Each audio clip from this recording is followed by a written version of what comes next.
గురుగారు, స్తోత్ర పారాయణలు చేయటం అనేది మన సనాతన ధర్మంలో ముఖ్యమైన ప్రక్రియ. ఈ స్తోత్ర పారాయణలు అలాగే నామజపాలు చేయటం వల్ల ఎలాంటి ఫలితాలు అనుగురుతాయి? స్తోత్రము అని అంటే గుణినిష్ట గుణాభిధానం స్తోత్రం.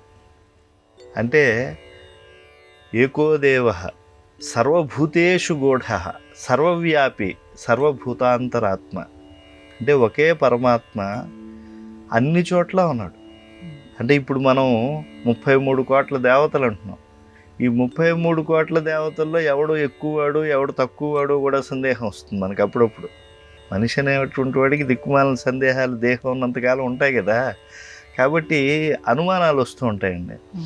కాబట్టి దేవతలు అందరూ గొప్పవాళ్ళే, ఎవరిని మనం తక్కువగా చూడకూడదు. ఒకే విద్యుత్ చూడండి, ఒక చోట దీపం అవుతుంది మనకు, ఒక చోట ధ్వని యంత్రం అవుతుంది, ఒక చోట మనం ఏదన్నా ద్రవ్యాన్ని మరగబెట్టుకోవడానికి వినియోగపడుతుంది. ఒక విద్యుత్తు ఎన్ని విధాలుగా అది మారుతుంది. అలాగే ఈ సరస్వతిగా ఉండేటువంటి, అంటే చదువులు ఇచ్చేటువంటి తల్లి కావచ్చు, లేదా అన్నం పెట్టేటువంటి అన్నపూర్ణ దేవత కావచ్చు, లేదా డబ్బులు ఇస్తే మనకి లక్ష్మీదేవత కావచ్చు. ఇలాగా మనం ఏదైతే చెప్తున్నామో ఆ ప్రతిమని ఆ ఫలం కోసం మనం స్తోత్రం చేస్తాం. అంటే దేవుడు ఒక్కడే అని చెప్తూ మళ్ళీ ముక్కోటి దేవతలు మనకున్నారని ఎందుకు చెప్పడం అవుతుంది? అంటే ఏ ఫలం కోసం ఆ మూర్తిని ఆరాధిస్తున్నాం మనం. అంటే ఒక కర్మాగారంలో కొంతమంది ఉద్యోగులను తీసుకుంటారు, అందరికీ సమానమైన జీతమే. ఒకడేమో హాజరు బట్టిని చూస్తూ ఉంటారు, ఒకళ్ళు వచ్చినటువంటి వాళ్ళకి జీతం చెల్లింపు చేస్తూ ఉంటాడు, ఇంకోడు జీతం సరిగ్గా వాడు రాకపోతే కత్తిరిస్తూ ఉంటాడు.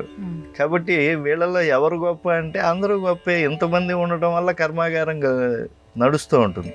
అలాగా భగవంతుడి రూపములు అనేక విధాలుగా ఉన్న నదీనాం సాగరోగతి, నదులన్నీ ఎక్కడికి వెళ్తున్నాయండి? సముద్రంలోకి వెళ్తున్నాయి.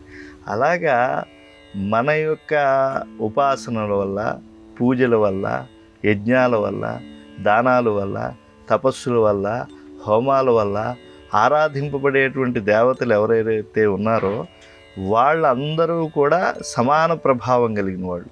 వాళ్ళకి తగినటువంటి ఉపాసన మనం చేసినప్పుడే, ఆ తగిన మంత్రాలతో వాళ్ళని ఆరాధించినప్పుడే మనకు ఆ ఫలాలు వస్తాయి.